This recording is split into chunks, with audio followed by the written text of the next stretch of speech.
ସୁନ୍ଦରଗଡ଼ ଜିଲ୍ଲାରେ ବେଆଇନ fly ash ପରିବହନ ଓ ଡମ୍ପିଂକୁ ନେଇ ଦିନକୁ ଦିନ ବଢ଼ୁଛି ଅସନ୍ତୋଷ।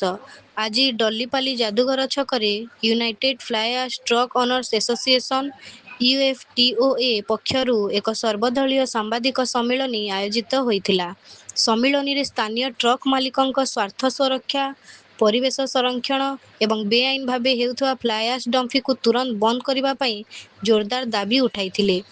ୟୁଏଫ୍ଟିଓଏ ସହ ବିସ୍ଥାପିତ ଗାଡ଼ି ମାଲିକ ସଂଘ, ସୁନ୍ଦରଗଡ଼ ଟ୍ରକ୍ ଓନର୍ସ ଆସୋସିଏସନ୍, ଜୟ ଜଗନ୍ନାଥ ଟ୍ରକ୍ ଓନର୍ସ ଆସୋସିଏସନ୍ ଏବଂ ୟୁନାଇଟେଡ୍ ଟ୍ରକ୍ ଓନର୍ସ ଆସୋସିଏସନ୍ ସମେତ ବିଭିନ୍ନ ସଂଗଠନ ଏହି ଆନ୍ଦୋଳନକୁ ସମର୍ଥନ ଜଣାଇଛନ୍ତି।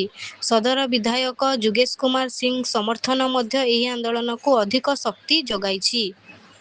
ସଂଘର ଅଭିଯୋଗ ଅନୁଯାୟୀ, ବେଆଇନ ଫ୍ଲାଇ ଆଶ୍ ଡମ୍ପିଂ ବନ୍ଦ କରିବା ପାଇଁ ବାରମ୍ବାର ରାଜ୍ୟ ସରକାର ଓ ଜିଲ୍ଲା ପ୍ରଶାସନଙ୍କ ଦୃଷ୍ଟି ଆକର୍ଷଣ କରାଯାଇଥିଲେ ମଧ୍ୟ ଏପର୍ଯ୍ୟନ୍ତ କୌଣସି ଦୃଢ଼ ପଦକ୍ଷେପ ଗ୍ରହଣ କରାଯାଇନାହିଁ।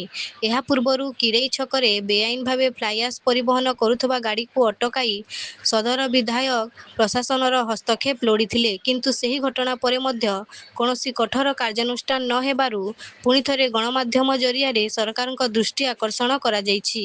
ସେପଟେ ଏନ୍ଟିପିସିରୁ ବାହାରୁଥିବା ଫ୍ଲାଇ ଆଶ୍ ପରିବହନ ପାଇଁ କମ୍ ଦରରେ ଟେଣ୍ଡର ହାସଲ କରିଥିବା ବାହାର ଏଜେନ୍ସିମାନଙ୍କ ଗାଡ଼ି ଚଳାଚଳକୁ ବିରୋଧ କରାଯିବ ବୋଲି ସଂଘ ପକ୍ଷରୁ ସ୍ପଷ୍ଟ କରାଯାଇଛି।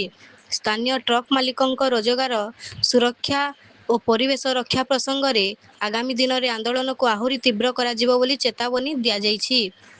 ଏବେ ସମସ୍ତଙ୍କ ନଜର ଜିଲ୍ଲା ପ୍ରଶାସନ ଏବଂ ରାଜ୍ୟ ସରକାରଙ୍କ ଉପରେ ରହିଥିବା ବେଳେ ବେଆଇନ ଫ୍ଲାଇ ଆଶ୍ ପରିବହନ ଓ ଡମ୍ପିଂକୁ ନେଇ ଉଠିଥିବା ଏହି ଅସନ୍ତୋଷର ସମାଧାନ ପାଇଁ କେଉଁ ପଦକ୍ଷେପ ଗ୍ରହଣ କରାଯିବ, ତାହା ଉପରେ ରହିଛି ସମସ୍ତଙ୍କର ଦୃଷ୍ଟି।